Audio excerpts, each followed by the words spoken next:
per l'organització, cosa que ja s'ha anat... Espera un segonet, que ara tornem a gravar.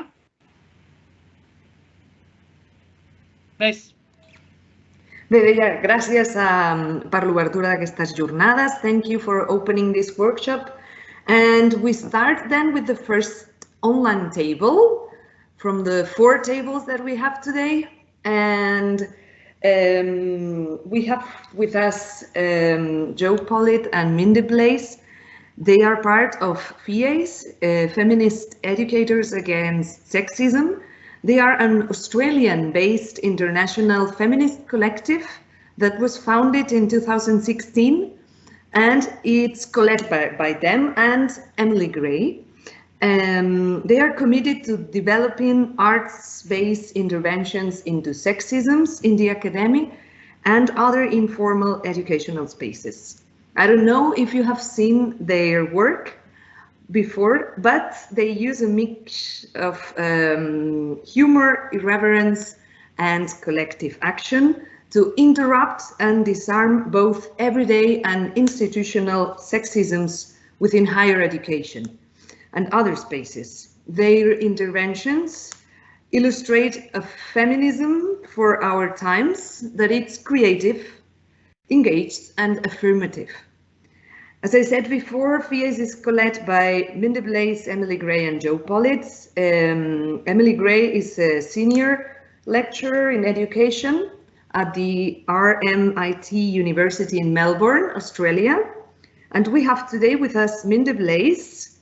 She's a Vice Chancellor Research Fellow, Professor of Education, and co-director of the Centre for People, Place and Planet at Edith Cowan University in Western Australia. And we also have with us Joe Pollitt, an interdisciplinary artist and first fellow at Edith Cowan University in the School of Education and Western Australian Academy of Performing Arts. And with this presentation, I give you the words. Thank you very much for coming.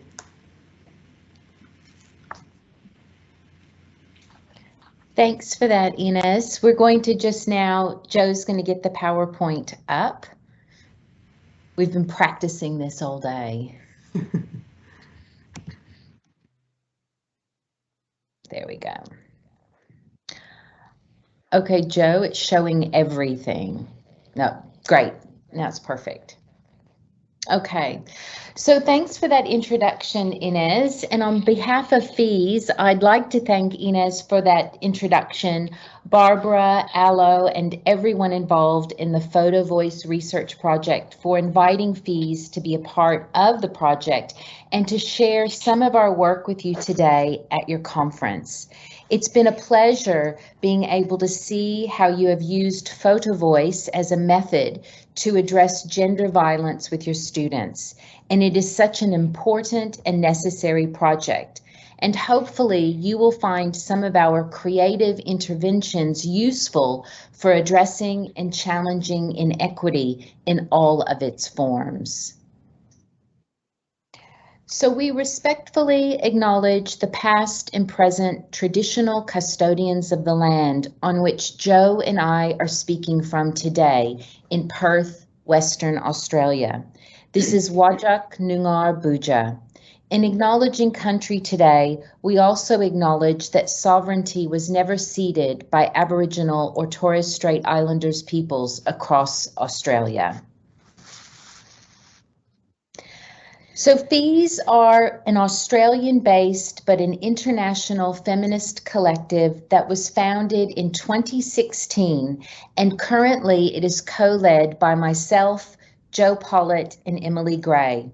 We are an interdisciplinary team in that I bring a background in gender and educational research and also experience using creative participatory methods to the work of FEAS. Joe Pollitt is an interdisciplinary artist and a forest research fellow, and her research through improvisation, creative response, and feminist theater making informs her contributions to FEAS. and Emily Gray, who is unable to be here because of an unexpected rescheduled flight. Her flight keeps getting rescheduled. She was supposed to be here, but she's unable to be here. Emily brings expertise in sociology and LGBTQI+ research in higher education to the team. FEAS are committed to developing arts-based interventions into sexisms in the academy and other educational spaces. And like mentioned before, we use a mixture of humor, irreverence, and collective action to interrupt and disarm both everyday and institutional sexisms within higher education and other spaces. Now, while we're sharing some of our interventions with you today, we really encourage everyone to use the chat as a thinking together strategy. Please write down emerging ideas, add to what we are saying and maybe what other people are saying, maybe post a question in there that we can come back to at the end. But we found that the chat function to be really generative, and it helps to create an active space of listening. And I guess we see it as a feminist practice. And at the end of the presentation, remember to save the chat if you can, because it's an archive of our thinking and doing together. So how did FEAS begin way back in 2016? We were founded in response to the experiences that we had of structural sexisms in higher education as women.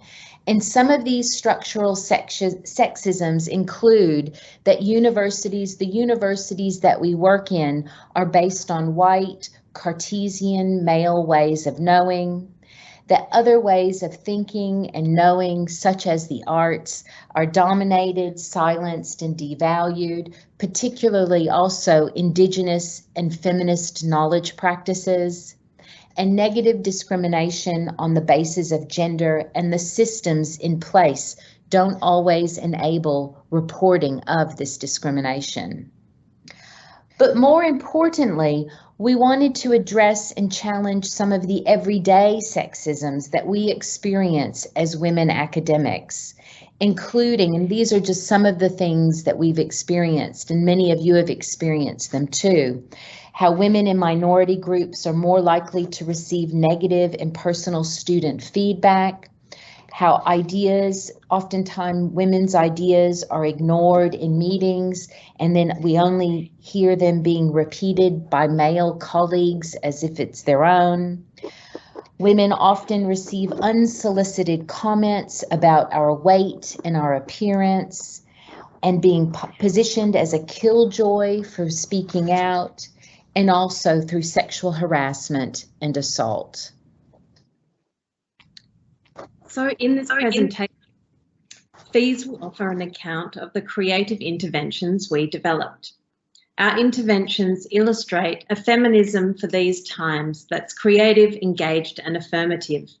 FEAS feminism straddles the intersections of activism and academia, as well as demonstrating the need for ongoing activism within academia.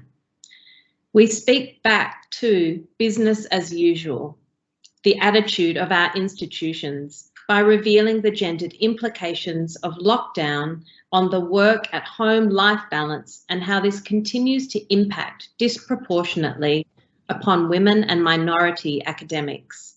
And one of our goals as FEAS is to make our work really intelligible. So creative interventions depend on people and are participatory and generative, which is what makes it feminist. We're going to share now some direct examples and the conditions that it takes to create such interventions, particularly focusing on the interventions we've generated between 2020 and 2022. So in 2020, we were supposed to be presenting a keynote and a creative intervention at a United States conference in Miami. But days before we were due to get on the plane, we had to pivot along with the rest of the world in response to the emergence of COVID-19. So we developed a new project. Project P was a deliberate act to put a pause on the pandemic. This project involved a suite of zine-making workshops with women academics that focused upon the personal, political, and practical, and aimed specifically to put a pause on some of the pandemic-induced panic being experienced at the time. Project P brought zine-making to feminist academic workers to subvert notions of productivity and time management, to engage academic workers with feminist activism, and to create a deliberate space for pause, reflection, pleasure, and creativity during a collectively anxious time. Our Zoom zine-making workshops were also feminist in ethos, as hierarchies that are created and encouraged by the neoliberal university were flattened and subverted as emerging researchers worked alongside professors, and we all talked about the everyday and created zines with each other in an online space. So Project P purposefully activated a pause in the patriarchal model of productivity in academia, a pause that was a felt and an embodied experience of collective doing in a time where it was not possible to come together in a physical space. A pause that made room for the necessity of breathing and making and being together, and a time that was valued. So during the pandemic, we wanted to find a different way to care for our colleagues, especially those living in Melbourne who were under stay-at-home orders for several months. So what we did is we created survival kits. Survival kits were made as an intervention to challenge the business as usual mentality that was present while being forced to work from home. Survival kits were handmade. Please continue. Oh, sorry, I'm just reading the chat. Sorry. Survival kits were handmade, and I've got there's some photos there. They were handmade and mailed out, and they included bespoke baseball caps that say business as usual to challenge the endless number of online meetings and forums we were required to attend, and to remind your colleagues that while management was acting as though working from home was business as usual, FEAS believed that challenging everyday sexisms was business as usual. Hand-sewn masks of superheroes were provided, FEAS postcards to send a feminist that you admire a note through the mail, a vice chancellor's bingo card to play during one of the many online town halls that vice chancellors were running throughout Australia, a stitching project, and even a pocket zine to make to combat boredom while working from home. And of course, there was chocolate. So during 2020, we also were conducting a survey to find out how women were being impacted by the effects of the pandemic and this lockdown on work. And to share those findings, we came up with the format of a video news style report. And we figure the best way to give you an insight into this is to actually show you the news report that we have recorded earlier. So I'm just going to stop sharing my screen and go to the next moment. So just one moment, please.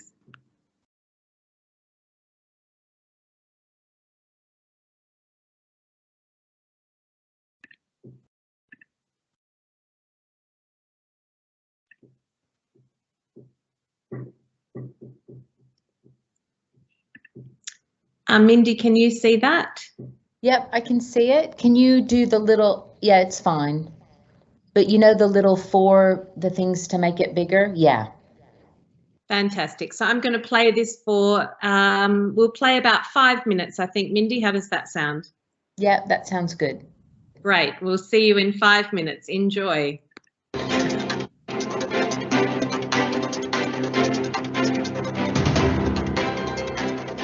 Welcome to the FEAS Feminist Educators Against Sexism report.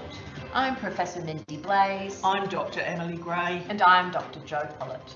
And we're here reporting live from Whadjuk Noongar country, where sovereignty was never ceded.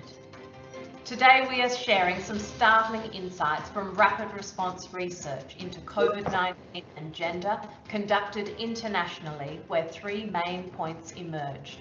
1. Women are more likely to be employed in frontline work, unpaid care work and volunteer community work. 2. During periods of lockdown, women are doing the majority of the homeschooling and domestic labour. 3. The effects of the pandemic. Can you see it? It's not working, Joe. Women of... It's not working.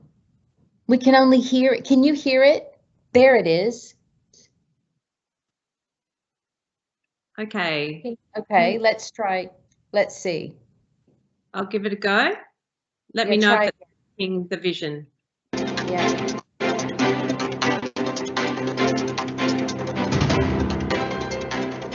Welcome to the FEAS Educators Against Sexism report.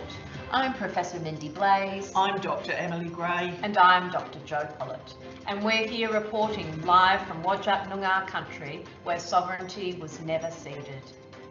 Today we are sharing some startling insights from rapid response research into COVID-19 and gender conducted internationally, where three main points emerged. 1.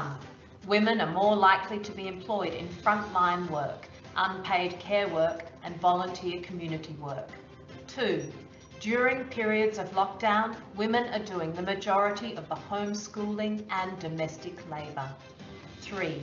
The effects of the pandemic are raced, classed, as well as gendered, where women of colour in paid and domestic care work are keeping the system running.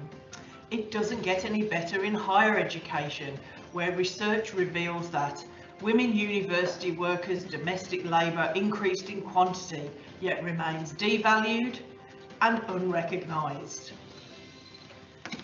There has been a disproportionate impact between male and female academics in terms of research productivity. There was also a lack of women scientists involved in COVID-19 research, which means that there may be gendered effects of the virus itself that we do not yet know. These gendered impacts were also racial. Barriers to success experienced by BIPOC women were exacerbated during the pandemic and impacted upon institutionally perceived levels of productivity. News just in.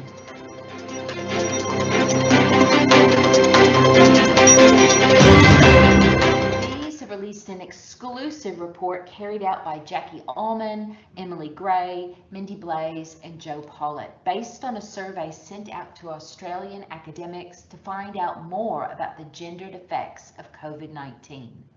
180 people responded, and 44 of those respondents volunteered to take part in an interview. Semi-structured interviews were then conducted with 11 participants. Findings from the survey highlight the following.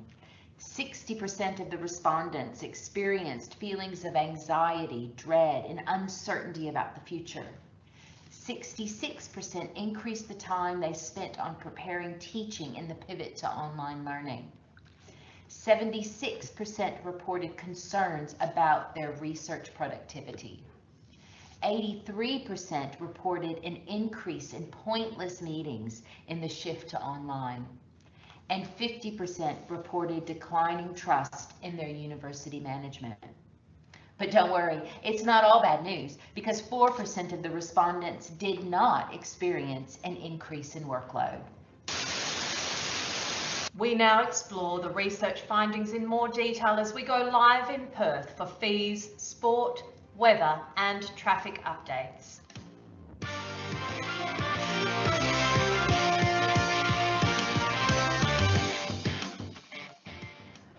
Thank you, Joe. Well, 2020 saw women getting off to a flying start in juggling those private and professional responsibilities, as lockdown brought with it a massive increase in domestic labour.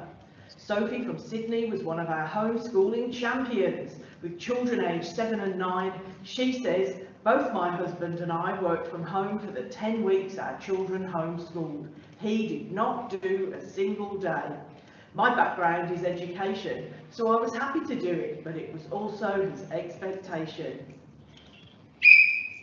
Mental health issues also raced out of the blocks as women found themselves unable to exercise whilst trapped at home with their children and with partners who weren't pulling their weight on the field. Lisa from Lismore reports that my anxiety has increased, physical symptoms manifest, less exercise occurring, more guilt associated with work demands at home. This is despite a partner who does more than half of the domestic work.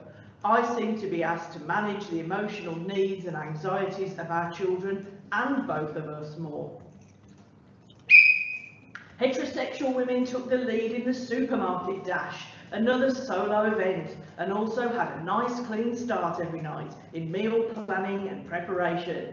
Yeleni from Yass has taken a gold medal in the domestic heat and celebrates by asking, who do you think is planning and doing these epic grocery shops and cooking these meals while we all try to stay at home?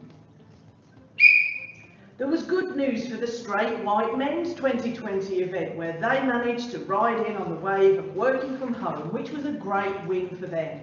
Margie from Melbourne, speaking from the sidelines with 2 children under 5, says, quite a few men openly said in front of me what a great year it's been for them, because they've been at home and they haven't been interrupted. They've been so productive and haven't had to travel here and there, and they got 2 books out this year. And finally, in queer relationships, the gendered division of labour was smashed by Blaise into partnerships as they coped with the competing demands of the pandemic by working together. Says Wendy from Wollongong, just generally, either one of us will do anything really. It's just working out what needs to be done at the time and who's best placed to do it. Queer relationships now face being totally ignored by the institution, including in COVID research, which still mainly acknowledges white, heteronormative couples in the race. This is Emily Gray reporting live from the field.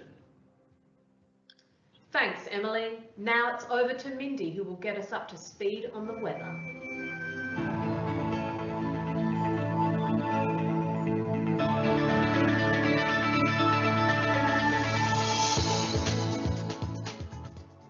Today's weather is brought to you by the BOM, the Bureau of Enough Misogyny. It's going to be a scorcher today. For those of you who are experiencing the change, make sure your aircon is working and don't forget to have your fan with you. Whew. As usual, rising temperatures means rising tempers as relationships between university workers and university management move into a high pressure front, bringing with it scorching critiques of the neoliberal university. This front is having an extreme impact on university workers across the country. AJ from Adelaide, who works at an elite university, shares how the high-pressure system at their workplace is really heating things up following a recent staff temperature check. They say the university has been disingenuous on every level, lying, backtracking, gaslighting.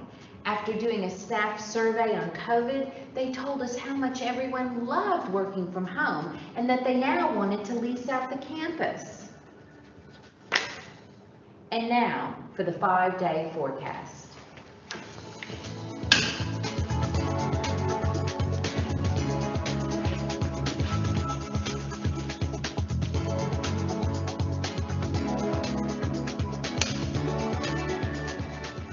Well, it looks like more of the same. Hot, hot, and more hot. And as temperatures rise, managers navigate the pandemic as if it's business as usual. Tracy from Toowoomba says it best.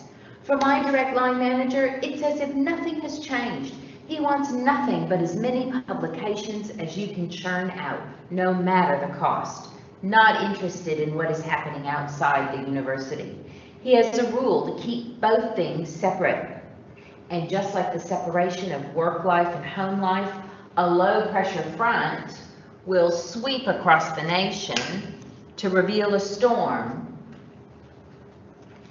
that's about to break. Di from Darwin says, just look at who makes up the exec staff at universities and the professoriate. It's stale, pale male. The pandemic is only amplifying the gender imbalance. So, those stale, pale males had better be prepared for the downpour of righteous feminist rage heading their way. And that's it for me. Well, now let's just see if it's any smoother out there in the traffic today.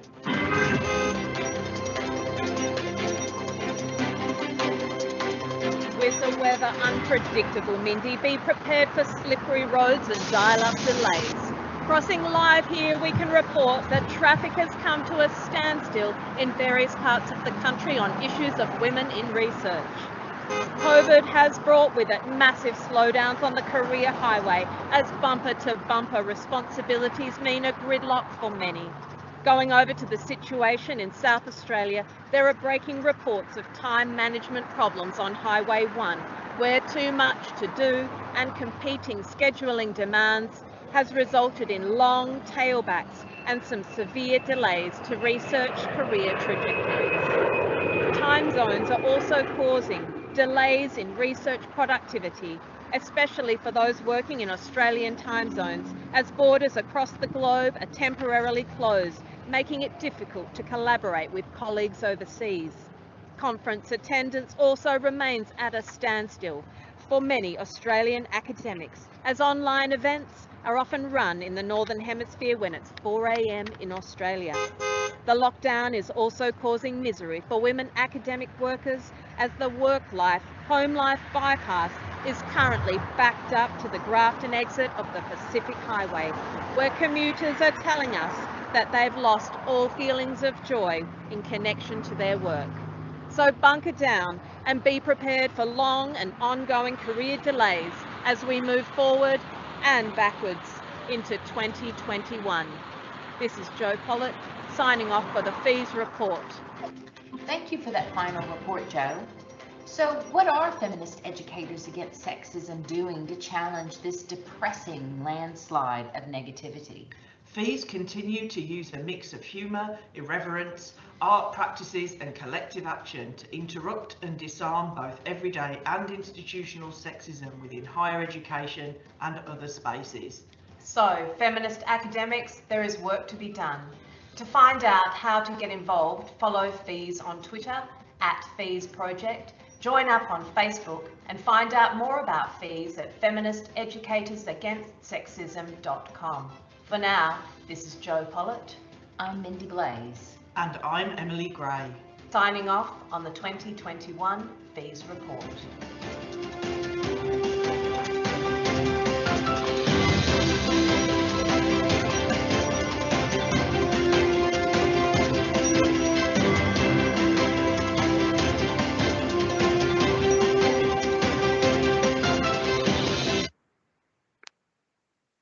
Okay, I'm going to return us all back to the slideshow. One moment.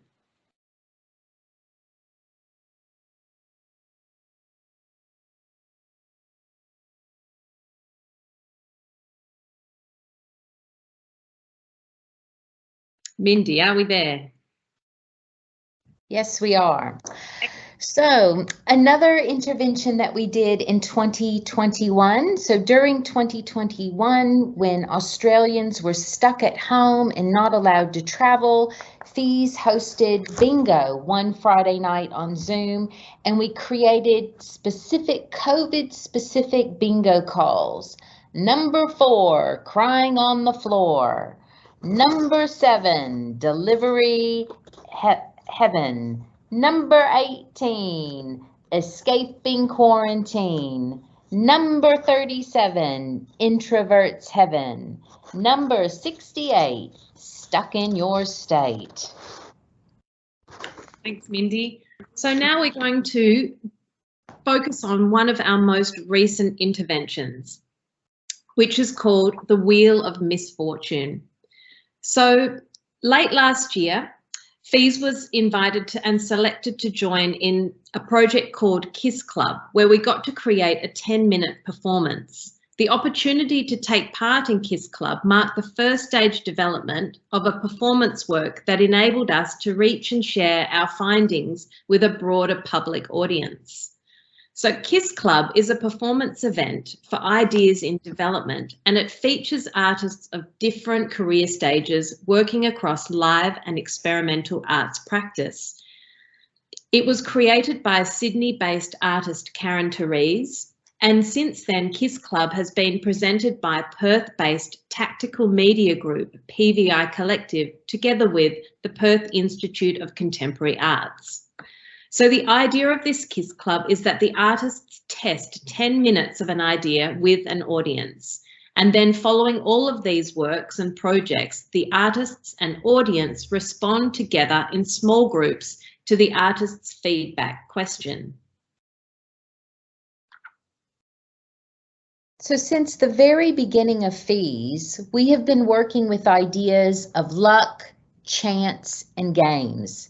These ideas were research inspired, where when senior women academics were asked how they became professors, over 90% talked about their success in terms of being lucky rather than having the skills necessary for a successful research trajectory. Kiss Club was an opportunity to present our work as a collective of artists and academics, and we were interested in the capacity of live performance to reposition what the Academy might consider as useless as work and useless as an output. As researchers in the Academy, we also think with Sara Ahmed to consider how performance activates a queer use of time to become a deliberate act of refusal and a necessary collective act. We saw developing and showing this work at Kiss Club as an active political move that disrupts hierarchies of academic-based knowledge and enables FEAS to be in conversation with the broader public. So we spent 3 days developing our ideas about performing everyday sexisms and came up with the idea of producing a participatory game show. We named our show the FEAS Wheel of Misfortune, and with me as the choreographer, we developed a 10-minute game show with Emily and Mindy as co-hosts. So as part of this game show, we created 2 games. The first one we called FEAS Fact or Fiction, and this asked the audience to guess whether statements about gender inequality were fact or whether they were fiction. Audience members responded as participants in the show by raising and waving FEAS flags, as Mindy is demonstrating now, to answer the questions. The second game we worked on was called Speedy Solutions for Sexisms, and this saw the audience given only 15 seconds each to write responses to a real-life example of everyday sexism. So, for example, this is one of the examples of everyday sexism. 3 women are waiting in a Microsoft Office Teams online meeting, as we are now, ready for an 11:30 sharp meeting with their senior male colleague. This colleague cancels the meeting by email at 11:29 a.m. How could you respond? We asked the participants. And you can see in this image here, there's participants at the trestle table, and that's where they were writing down their responses. This audience enjoyed the participatory aspect of gameplay, which we go on to discuss a bit later. So the first part of this show was deliberately up-tempo, with Emily performing in the character of Rusty Nail. You can see there on the screen on that shot. She was a jaded but enthusiastic game show host. And Mindy was the co-host as Professor Mindy Blaise. Now, with Melbourne in lockdown, when it came time for us to perform this to the live audience, Emily couldn't get on the plane because they were in a COVID lockdown. And so we Zoomed her in via Zoom, and this offered very much a COVID era specificity to the show.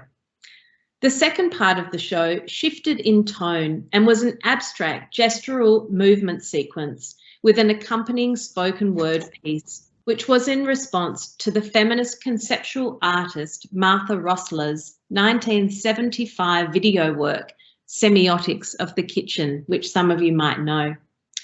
This part of the show used our Wheel of Misfortune with the words grind, pinch, shake, pound, toss, which spun in a moving wheel to the soundtrack of the words being repeated by a now quietly serious, rusty host at increasing speed. Mindy, meantime, was giving a gestural performance that mimed these words, not in sync with the spoken rhythm of the wheel. So we deliberately used words that could be used in cookery, which was another nod to Rossler's earlier work. And these words, however, also have sexual connotations, as well as words that are spoken to sexualize in sexist ways. So during this production period, what I found most important in working with untrained performers, Mindy and Emily, was that it enabled an opportunity for connecting with the audience in ways that were relatable and that challenged the hierarchy of who actually gets to perform. Questions were raised about the difference between presenting and performing and the nuance of what performance training contributes and how it also can disrupt and make room for other kinds of connections. So feminist methods of destabilising hierarchies in performance and academia, such as this show, enable us to reach a more general public. We're going to show you now the 1-minute promo video so you can get a sense of what we're talking about, and it is literally 1 minute.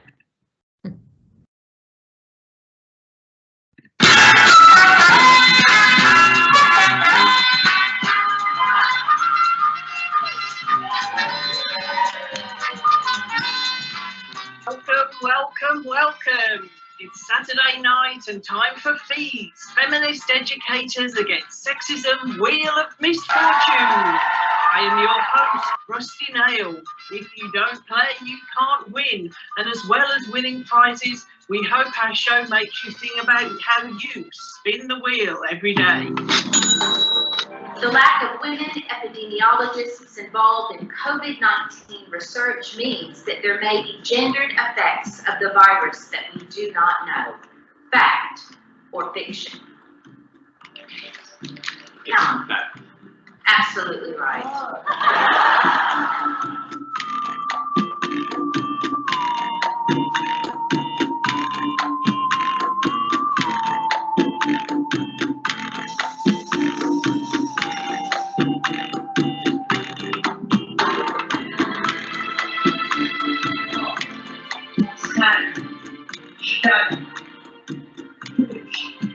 Grind, toss, pound, shake, pinch, grind, toss, pound, shake, pinch, grind, toss, pound. So part of the KISS Club format is that audience members give feedback following our 10-minute show. And we were asked to provide a question for audience reflection. So we asked, if you were drawn into the show, what is it that drew you in? Was it a moment, a sound, an idea, or a word? And we received useful feedback that highlighted the importance of humor and the game show format. For instance, one audience member was frustrated because she could not come up with a strategy for one of the speedy solutions scenarios due to the 15-second time limit of the activity.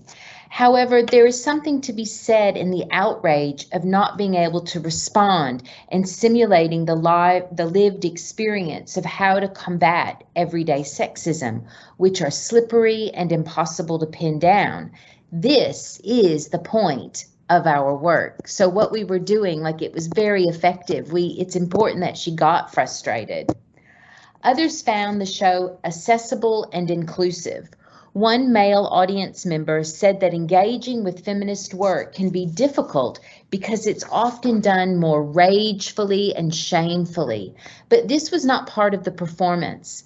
Again, it is why FEAS uses humor to connect with a broader audience. Our work is not about naming and shaming. Instead, it's a contemporary form of consciousness raising.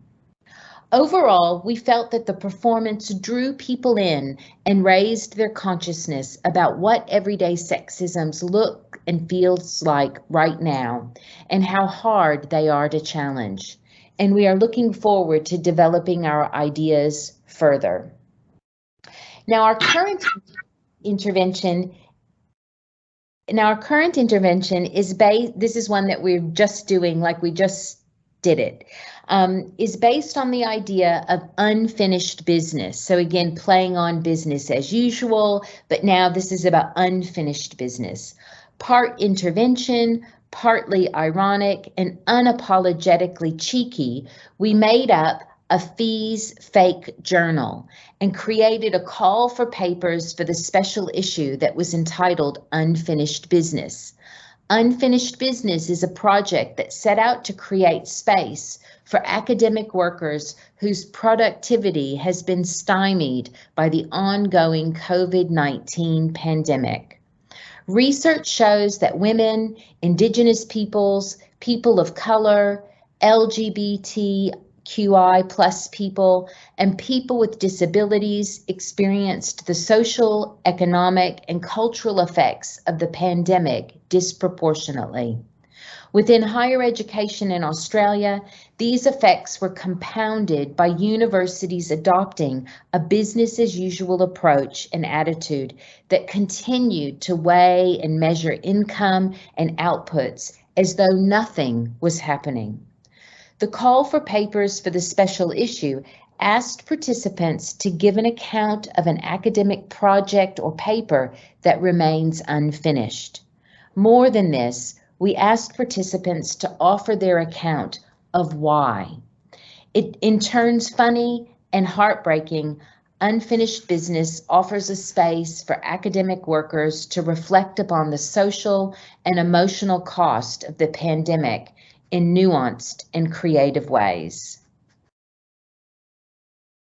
So this project of unfinished business that Mindy's just been describing is now going to be part of an upcoming exhibition that features the archive of our creative interventions of FEAS alongside feminist artists from around Australia. This will be presented at a university art gallery at the end of June. Now, that's going to house all of what we've just talked about and kind of show that as a section of the gallery. And then it will, the idea of unfinished business that Mindy's described is going to be put together as the form of this fake journal and exhibited together with a participatory offering, which will include the idea that anybody who comes into the gallery can add to this unfinished business with their own unfinished business, typing on an old-fashioned typewriter, and we will collect those little bits of unfinished business and create a repository to hold them for everybody. So to conclude, feminism in higher education has been critiqued for being too invested in maintaining the superiority of whiteness, too heteronormative, too middle class, too individualistic, too self-empowering, too colonial, too bland, too boring. It just goes on and on and on.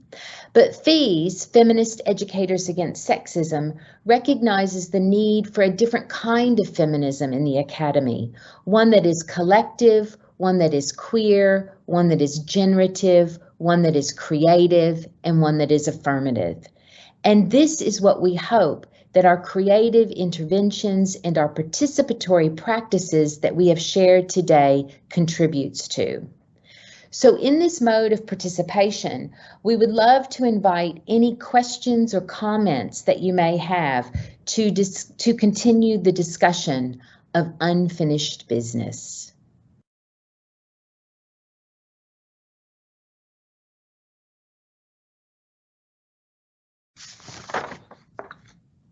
And I've stopped sharing the slideshow so perhaps we can bring people into the conversation. Thank you so much. It is indeed, I think, as you well presented, an unfinished business. So we need to talk more about it.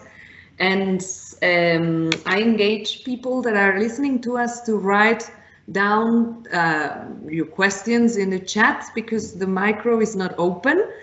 So I let a little bit of time, and I take time myself to tell you some things about your interventions. Thank you for sharing them. They were very stimulating, and I think it is wonderful and original how participation is so important in your interventions, and how gathering people together, and also with humor. So I found that so original, and I really liked it.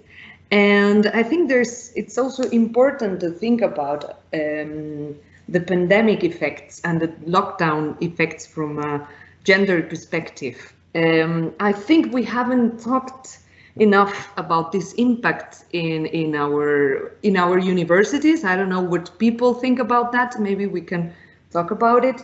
I really like this Zoom workshop to challenge the productivity fever of the academia.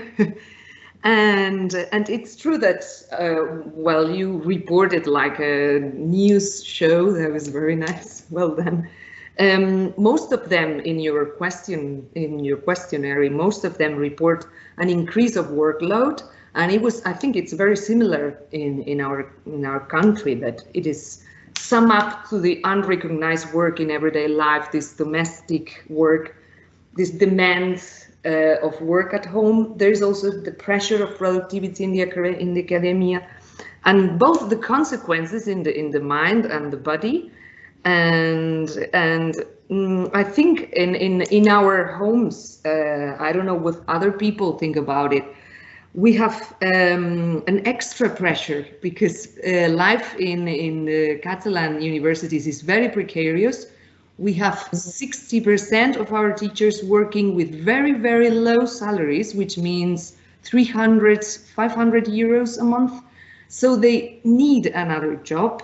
And I thought during the pandemic, these jobs maybe were not available. So they also had the extra pressure of not being able to pay the rent, not being able to pay the taxes, plus the domestic work, plus the productivity record. So, and of course, this 60% of people, there's a high percentage of women that have this contract. So we need to talk about it, I think, and I have never heard anything about it in our university. So I think it's time to do it.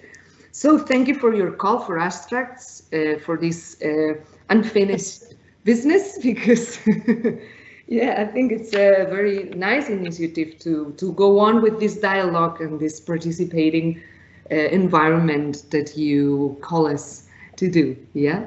So saying that, I think I have one question for you, and then we go with the questions in the chat. At the beginning, you were talking about in the state of the question, no, that there were these white. You were quoting an author that I don't remember, but the author was from 2004, and they said this white Cartesian male way of knowing. And I wanted to ask you if you have. How do you read the context now? Is it the same as 15 years before? Has it been any effect of the pandemic? More sensibility? Is it either for the better or maybe for the worse? I don't know if you have seen a change in this way of knowing, if this relationship of knowing, if we have lessened our levels of pressure in productivity in the universities, or is it even worse? I don't know. What is your reading of the thing after the pandemic? This is my question. Thank you for that question. I think it's a really good question. And I think we can only speak of the Australian university and the Australian context, and the white Cartesian male ways of knowing seem to only get reinforced over and over. And one of the ways that we see that is the funding, or what doesn't get funded. So, you know, more male-dominated sorts of professions or disciplines, if you will, get funded. The arts funding has just been stripped away from the arts in Australia. And there is, the funding models here are very different from other places, from Europe and the States and Canada. So that's one of the ways that I think it's ramping up. And yet I do think internationally, more of these creative ways of knowing, I think we're seeing the potential that they can make a different kind of impact, if you will, impact and engagement. So I think it's both and, you know. What do you think, Jo?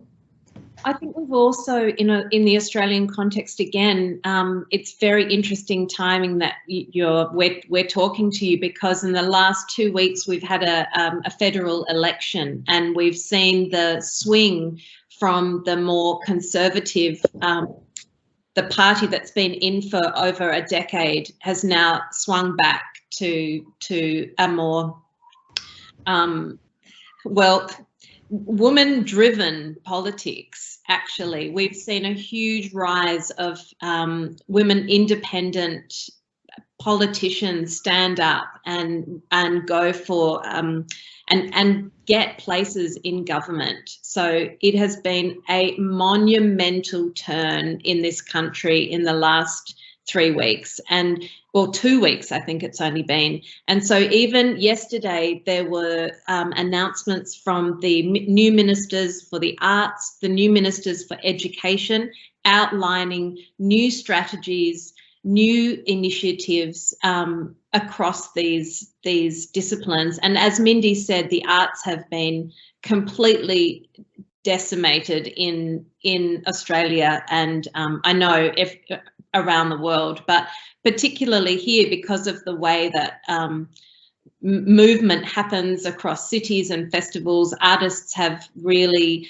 bunkered down and have not been paid, and that has had impacts in the academy, in institutions as well. So we are seeing, as Mindy says, at the same time we're still seeing the rise of this kind of, this model of the old model. There is a real pushback, but it feels hopeful right now, at least. But it has been quite dire. And I guess to add to that, and it is linked to that reference, and that is an old reference, but that reference is there very intentionally because it is one of the few female Indigenous scholars that was writing way back in 2004 that universities are not good places for women and for Indigenous women or for Indigenous people. And so that's what that really is speaking towards. And it's interesting because in this election, the two issues that the women have said, we've had enough. We want you to listen to climate change because the old government wasn't responding. So climate change and gender. So there was a lot of stuff that happened in Parliament that was very misogynistic, like terrible stuff. And the Prime Minister didn't do anything about it. And so there's a whole movement about real masculine sorts of ways of being in Parliament. And we know that Parliament is just a microcosm of what's happening everywhere else. So it is kind of interesting because and like Jo said, this just happened within the last few weeks. Mm-hmm. These are some of the issues that FEAS really we want to start developing, that, like what's happening in politics. So we're really wanting to engage. We started out in higher education, but I think with some of our performance work, it was really about us seeing, can we bring these ideas outside of higher education? And we want to push that further with the idea of what's happening in Parliament. Yeah, thank you. I hope there are some changes, in that way. So we need to wait. Yeah. I was thinking we also have a change coordinates here in our country, because also more women are getting places in politics in the last 2-3 years. So I think there are some things that are being changed legally, and we hope that also in the university funding, because I haven't seen so many changes in that. And it's also the same that arts and humanities get systematically less funding than science. Yes. And this hasn't changed, and I think we need to think about it, because we can have another workshop only talking about where is art in the academia, how is it counted, because in Spain it's always problematic. And as I have seen, your activities are quite performance based. So and people do articles instead of doing those things because they don't count so much. So we really need to change that into another. So I mean, it is a whole other workshop talking about where is art in the academia and what is in these new neoliberal universities, as you have talked about. And the universities in Australia are now putting a lot of focus on impact and engagement. And I think that's where the arts is able to show that we are we are engaging with a broader public. Only so many people are going to read a journal article, but a lot more people might be in the public square and might see you do a pop-up performance, you know, like. Yeah. So those, I think this is where the arts has a lot of potential, and I know that that's kind of happening in academia. Yeah, that's why, and also in the line of our project with Photo Boys was to combine two different ways of doing things, and it was the same sense and sensitivity. Yeah. So we go to the chat. We have a couple of questions. Barbara asks if you also work with students, or most of your audience are university professors. Well, it's interesting. We started out doing pop-up performances at higher education, at educational research conferences. So it started out in that area. But these sorts of public performances, like we did the KISS Club, that's about trying to move it outside of higher education. And we have worked with students. We just don't have enough time. We worked with another university. They were thinking about gender-related violences related in supervision, professors and students in that supervision relationship. And so students and supervisors are required to do these online modules about healthy sort of supervision relationships, and then they talk about sexual harassment. So we were invited to come in and help them maybe think through their modules. So we did a little bit of participatory sort of work with them, but that's really all. Jo, do you want to add anything to that? Well, I also teach into the academy and into dance specifically. So, I mean, for those of you dances particularly has its own sexisms, and it's terribly gendered in terms of artistic directors mainly being a large percentage being men, so, and most of the dancers being women.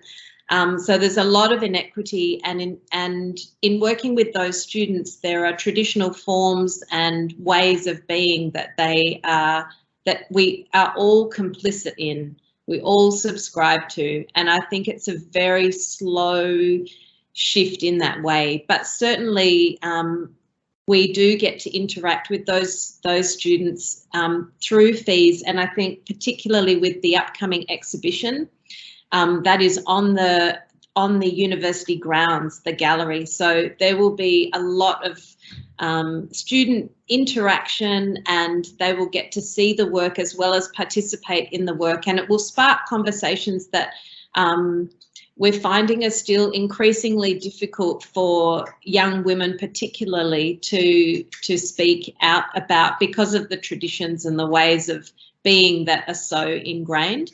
We also work with postgraduate students who engage with their student body.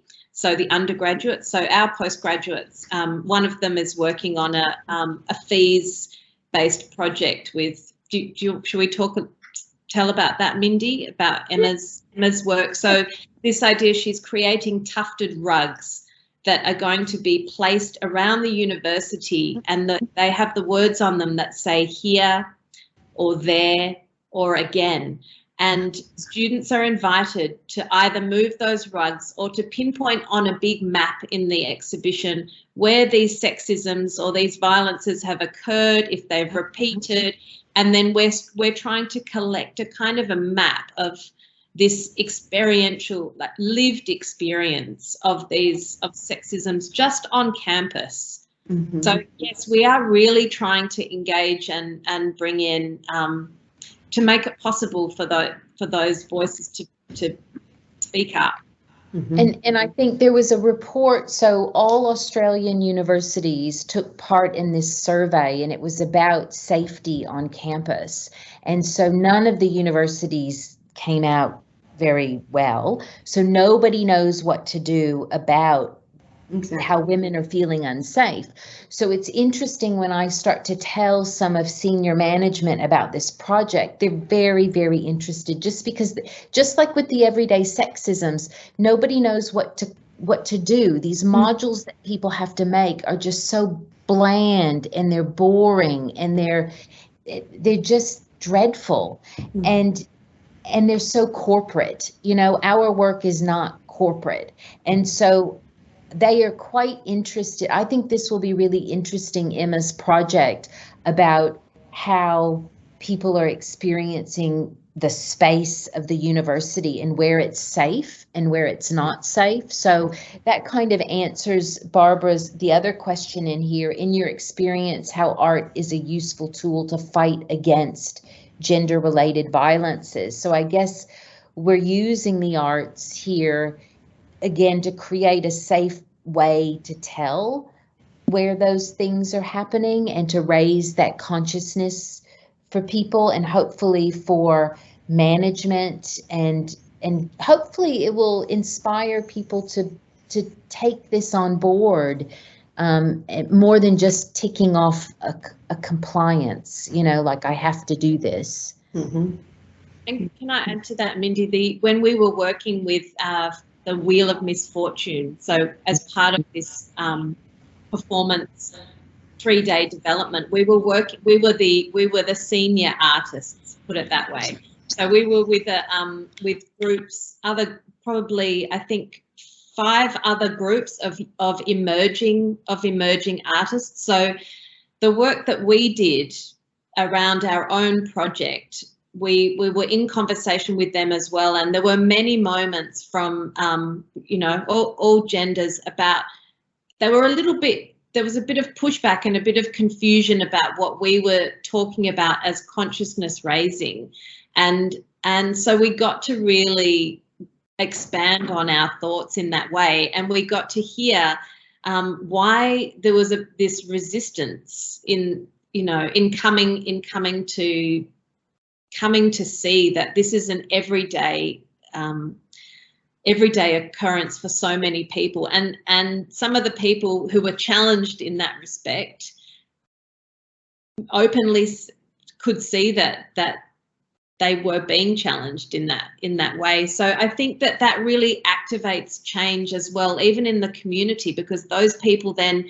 go out to their networks, and it was unusual to have 2 senior academics, researchers in that context. So we're deliberate, and we're trying to do that again in another arts forum on the other side of Australia, where there will be only artists, and so Mindy and Emily as senior academics will come. The 3 of us will work together, but again we'll be in a context that brings these kinds of you know, the difficult things, the violences, the gender-related work into a different kind of context. So it sparks this conversation, and it goes further than this narrow field of the academy. Yeah, it's really nice how the crossings between gender and intergenerational also activities between senior professors and also engaging students. And I really like that dialogue is not separate worlds, and also the place. Things happen in some places. It's not something ethereal. This is here and there. I really like that's well, and kind of building on this intergenerational, kind of related to that, FEAS is also interested in thinking about what those feminists did, what was useful for those feminists back in the 60s and the 70s, the tools that they used, and how can we bring that back? You know, we've done badge making, we've done, you know, we've always have t-shirts, so bringing in the t-shirt. We've also, in another related project, you know, the newspaper, the feminist press. So we're quite interested in that. It's not about coming up with something new, but what can we use from our lineage that worked and that maybe can continue to work and be effective. Exactly. Yeah, thanks for that. I don't know if Barbara wants to reply back, but she has another question, I see. And the question is, in your experience, how art is a useful tool to fight against gender related violences? Well, I think I was trying to answer that around the sexual harassment and the safety issues, and that, you know, we're seeing with Emma's project that I think that her using the arts, in the sense she's doing these creative interviews with early career researchers on campus and getting them to show her where these everyday sexisms are happening, and then she's photographing it, and then she will do a photo. I think there'll be a photographic sort of thing along with the mapping once we open it up at the gallery. So then there'll be a participatory aspect to it too. So I think it is useful because I think maybe it can get, opens up new understandings maybe that you didn't think. You know, if someone were just to ask you, then you can maybe do a little bit, I'm not articulating that well, but yeah. And I think it opens also other channels of communication, that it's not only written words and giving a lecture, but the body's there, like in your Wheel of Misfortune. Yes. You have to do something with your body. It's not only just writing, or it's just activating other channels of communication that gives another angle of vision of the whole thing. Yes, well put. Using the research, you know, the survey findings, the richness, that all of the data that otherwise just seems to dissipate or repeat, and this way it's shared, like it becomes a shared and then generative, active place. So. I think it's really interesting, all the work you are doing in interconnection between also the different layer of the university community, so students, professor, manager, and whatever. We also worked a lot in a previous experience with that in training, and we found that it's something that is normally not conceived by the structure, the same structure of the university, but it's really helpful because it helps people to understand each other. That sometimes we don't, it's difficult to know what does a teacher think, or what does a professor think, what does a student live, or what does a manager person is experiencing. And this interconnection is really useful, and as you say, using the heart and using the body, or using other forms of expression, sometimes is also a way to erode the power relation of languages that obviously, as professor, we normally have a more easily way to express or to control the conversation, but with the heart it's not exactly the same, and it's easier that some undergraduate can make a much better performance or artistic activity than yourself, especially not in the Faculty of Art. I mean, but especially when we are talking about general community. So. So, and I would like to know if you have some more input about, we send you some material of our previous experience on Photo Voice and on the overall project. I know that we didn't send you our final proposal of guide because we have not translated it to English yet, but in the meantime, do you want to comment something about the technique, how it engage with your own work, or with how do you think it? Do you consider it an art technique or not? And what can you tell to us about that? Any comments on Photo Voice? Yes. Okay, Joe, do you have?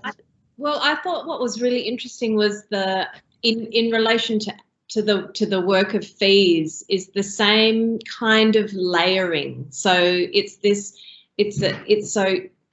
taking a layered approach to one idea so that it becomes more embodied, more like viscerally affective. And I think that's what the Photo Voice work is starting to provoke.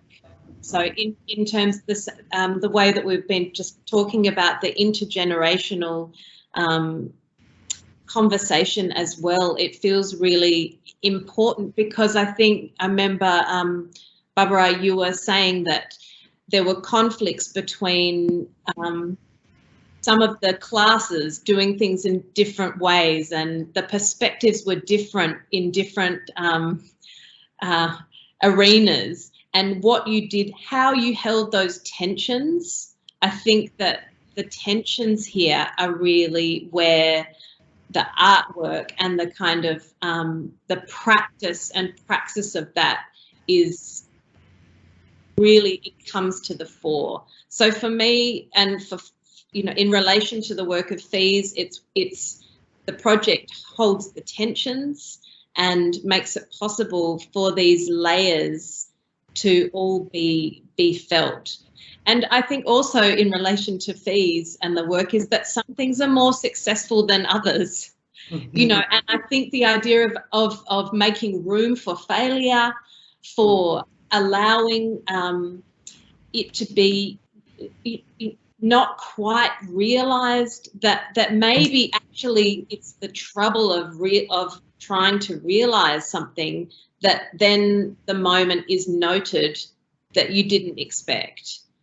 And you know, and that's what I feel like you translated with this Photo Voice, the whole project, the tensions in this project, where I feel like we're always grappling with those kinds of tensions in the work of FEAS as well.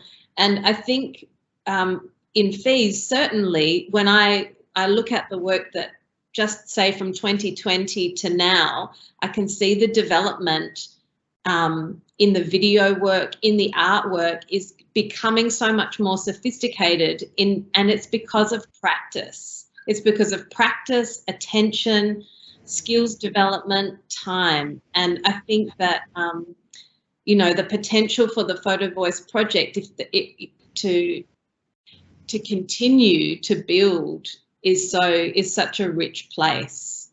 So my initial thoughts. I think, Joe, what you said about making room for failure is so important because you never know whether it's going to work or not.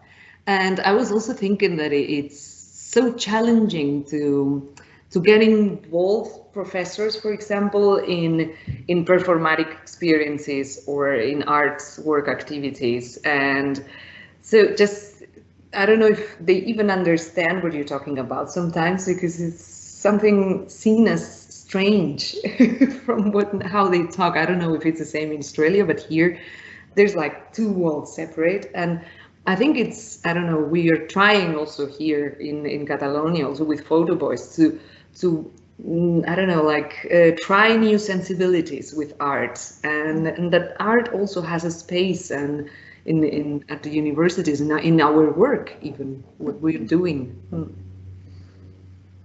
And maybe part of that of learning how to communicate those complexities and those layers, you know, requires that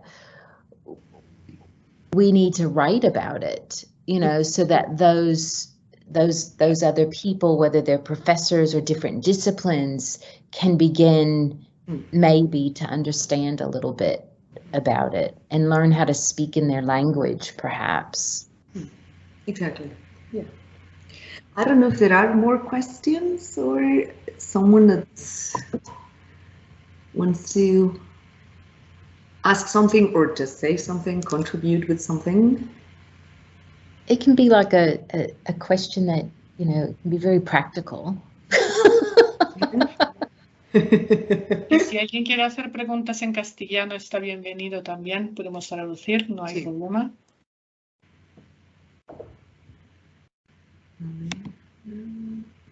Otherwise, I continue on what you were saying about the opening. We call it opening the kitchen of research process and letting people know, using also Martha Roswell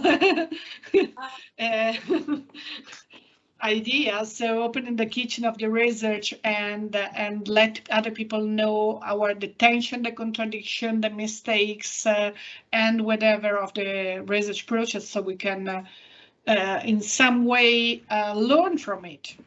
Yes. And understanding how we created knowledge in a situated knowledge from a situated knowledge perspective. So it will be great also if we could continue to reflect on this and maybe publishing something together on this idea. And that would be great, around failures. Yeah. Right. Yeah. Definitely. Yeah. So anyone else want to share some failure? Yeah, I'm trying to think. So what have been some of our big failures, Joe?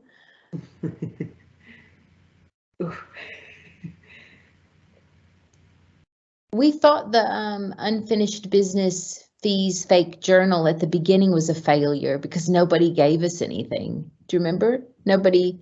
Because everybody was too overworked that they couldn't even. we were getting emails from academics saying, we love this project. If only we could find 2 minutes to write one paragraph, or only we could just copy and paste and send it to you. So, but in the end, people started to send unfinished thoughts and ideas, and increasingly it became apparent that we're really this repository for all of the unfinished business during COVID-19. And it sounds like, as academics where you are, this idea of holding down many jobs and responsibilities, you know, often the project that you really love, that's your own personal project, is the one that gets buried underneath everything. And so we got to see a few of those gems, and, you know, and maybe by putting that together, it will. So I guess that is a project of failure. I mean, it is. It is a project of failure in we're going to compile this collection, or this book of work that never got up, was never funded. People didn't finish it for some reason or another. They were too tired, or they were working with children, or multitudes of different reasons. But it is a project of apparent failure.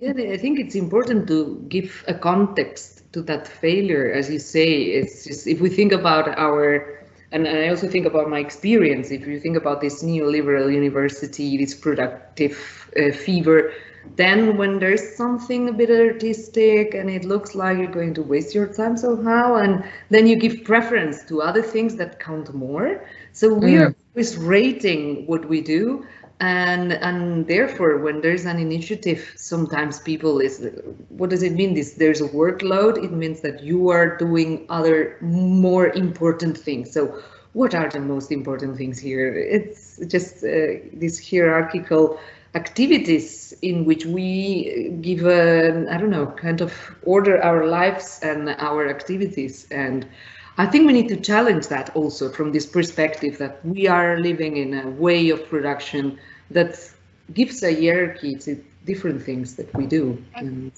also the concept of failure. maybe we have to rethink about the concept of failure.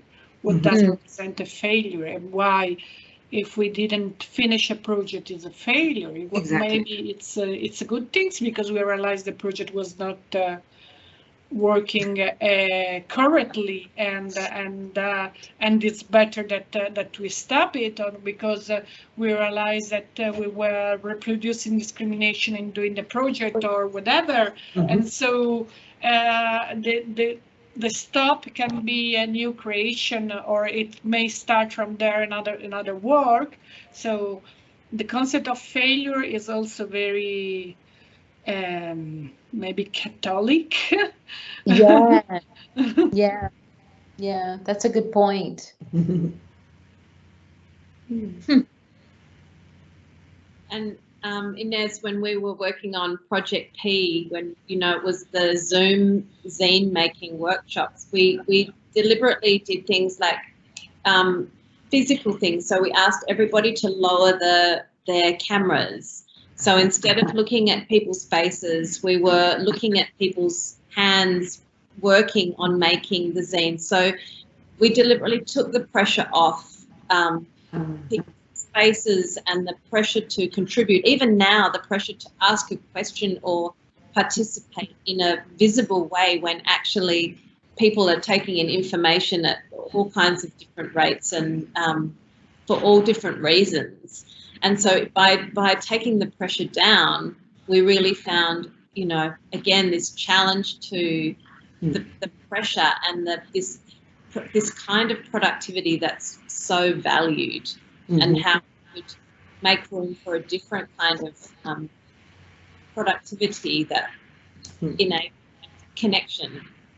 See, another ways of doing things that are not related with productivity pressure. Yeah. And also how this concept of failure and is related with gender. Yeah. So what does is a failure also from a female perspective, and how does, for example, caring? We are in a politics of caring. So is that a failure if you decided to care more than doing a research? So how is everything is not separated, and also about. I think that failure is a difficult concept also for gender-related violence, because it seems that you are a failure if you receive violence, and it's something that we have to change our mind about it, because it's not your fault receiving violence, but it's not your fault is you are not able to change the situation. The society have a problem about it, is a problem about it, and specific person is also acting against it, but it's not the failure of the person that suffered it. So I think it's also related with the work with gender-related violence that cannot be never a completed work, because it's always also an ongoing work. So in this uncompleted business you were talking about, I think that we have to recognize that working on gender-related violence, it will be always uncompleted, because hopefully in few generations we will have a big change, but I don't think in one or two it will be a completed business. No, unfortunately. No, we're still hearing, stories of, in the 12-year-olds, in 12-year-old classes, of those traditional, that kind of quiet gender violence happening already. So I think there's a long way to go, actually. And I do think, you know, I do have quite a bit of engagement with the TikTok generation, with my own children and their friends, and I am noticing that there is a, you know, the shift in those young women to, you know, they're getting on board differently with these slogans and ways of being, and I think that the more visible that it's made and the more avenues to interact and to push back, the more it's going to make room for them. So I do think that, you know, that it's work that is making change and is so needed.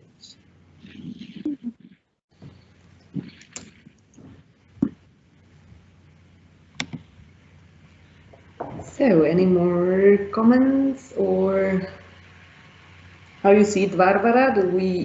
Because we also began a bit earlier, so I don't know if it is time. Yeah. Okay, so we finish. How do you see it? Barbara is connecting. Yeah. No. Okay. So thank you very much for your presentation, for sharing your interventions, and for the wonderful discussion that we had.